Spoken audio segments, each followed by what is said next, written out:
Hi everyone, welcome to the YouTube channel financial monk. तो recently मेरे पास Twitter पे बहुत लोगों की क्वेरी आई थी कि सेबी की जो न्यूज़ आई है शॉर्ट सेलिंग को लेके उसको थोड़ा सा एम्फेसिस दूं, उसको थोड़ा समझाऊं कि क्या इसका इम्पैक्ट पड़ेगा मार्केट्स में। क्या as a F and O trader हमें कुछ इम्पैक्ट पड़ेगा या नहीं पड़ेगा, तो उसको लेके थोड़ा सा हम डिस्कस करने वाले हैं, राइट। तो सबसे पहले अगर हम देखें तो सेबी की न्यूज़ क्या है, पहले वो समझ लेते हैं। As per the news, naked short selling अब इंस्टीट्यूशंस नहीं कर पाएंगे। सबसे पहले शॉर्ट सेलिंग का मतलब क्या होता है कि मैंने शेयर्स को सेल कर दिया और बाद में उनको कवर कर लिया, मतलब बाद में उनको बाय कर लिया। नेकेड शॉर्ट सेलिंग का मतलब है मेरे पास कोई शेयर्स नहीं पड़े। जैसे मान लो मेरे पास पैसे हैं और मैंने उन पैसों से रिलायंस का शेयर परचेज कर लिया, तो पैसे दिए, रिलायंस मिला। तो दैट्स नोन एज नॉर्मल, जो हम बाइंग सेलिंग कर रहे हैं शेयर्स की। लेकिन नेकेड शॉर्ट सेलिंग का मतलब है मैंने रिलायंस के शेयर बेच दिए, मेरे पास है नहीं लेकिन मैंने बेच दिए। That's known as naked short selling. तो ऐसी शॉर्ट सेलिंग को, नेकेड शॉर्ट सेलिंग को सेबी ने बैन कर दिया है। क्या हम पे इम्पैक्ट पड़ेगा, मंडे को क्या इम्पैक्ट आएगा, उसके बारे में डिस्कस करते हैं। देखिए, अगर कोई शेयर 100 रुपीज का है और मुझे लगता है इसकी ट्रू वैल्यू 200 रुपीज होनी चाहिए, तो मैं क्या करूंगा, मैं इस शेयर को बाय करूंगा ऐसे अंडर वैल्यूड स्टॉक को। जिससे क्या होगा, ये पर्टिकुलर स्टॉक अपनी ट्रू वैल्यूएशन पे आ जाएगा। Let's assume true value is 200, right.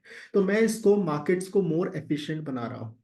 इसी तरीके से अगर कोई शेयर 500 रुपीज का है और मुझे लगता है ये शेयर 300 रुपीज का होना चाहिए, तो मैं क्या करूंगा, मैं इसको सेल करूंगा। जिससे क्या होगा, ये अपनी ट्रू वैल्यू पे, ट्रू एफिशिएंसी पे आ जाएगा। एंड इसी तरीके से अब तक इंस्टीट्यूशंस काम करते थे। अगर उनको कोई चीज अंडर वैल्यूड लगती थी वो बाय करते थे, अगर ओवर वैल्यूड लगती थी तो वो शॉर्ट सेलिंग या नेकेड शॉर्ट सेलिंग करते थे। अब सेबी ने ये रूल बना दिया कि अब नेकेड शॉर्ट सेलिंग अलाउड नहीं है।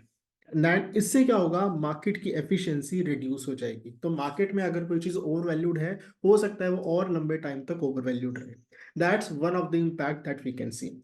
अब एक और न्यूज जो आई है, दैट इज इंट्राडे अब अलाउड नहीं है इंस्टीट्यूशंस को करना। इंट्राडे मतलब सेम ही डे बाय एंड सेल करना। Now coming to the point कि as a F and O trader हमें क्या इम्पैक्ट पड़ेगा इस चीज का। फर्स्ट ऑफ ऑल, ये रूल एफ एंड ओ में नहीं लग रहा। हमें कोई भी, अगर आपको शॉर्ट जाना है तो आप क्या कर सकते हैं, आप फ्यूचर सेल कर सकते हैं, पुट बाय कर सकते हैं, कॉल सेल कर सकते हैं। तो ये सारी चीजें अभी भी एफ एंड ओ में अलाउड है। तो as a F and O trader आपको ये चीजें इम्पैक्ट नहीं पड़नी चाहिए।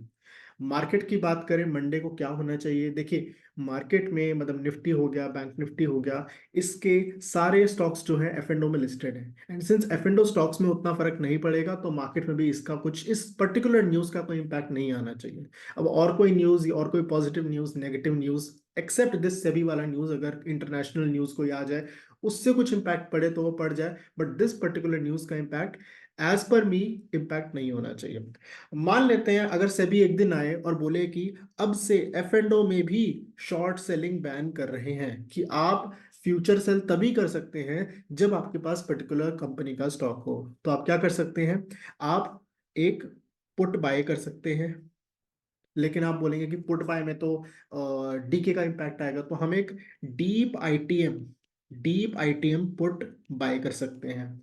अब फिर भी मान लीजिए सेबी का रूल आ जाए कि नहीं, पुट बाय का मतलब अगर आप डीप आईटीएम बाय करें तो फ्यूचर सेल ही तो हो गया। तो आप इसमें जो और सोल्यूशन हो सकता है, आप डीप आईटीएम कॉल सेल कर सकते हैं along with very far OTM, ₹0.5 वाला, ₹1 वाला ऑप्शन अगर आप बाय कर लें तो इसको एक स्प्रेड माना जाएगा। एक स्प्रेड की तरह अगर आप ट्रेड करेंगे तो इसमें से भी कुछ नहीं कर सकता। तो first of all, F and O में अप्लाई नहीं होता। एंड मान लीजिए एफ एंड ओ में भी ऐसा कोई रूल आ भी जाता है, तो इसका सोल्यूशन इस तरीके से होगा।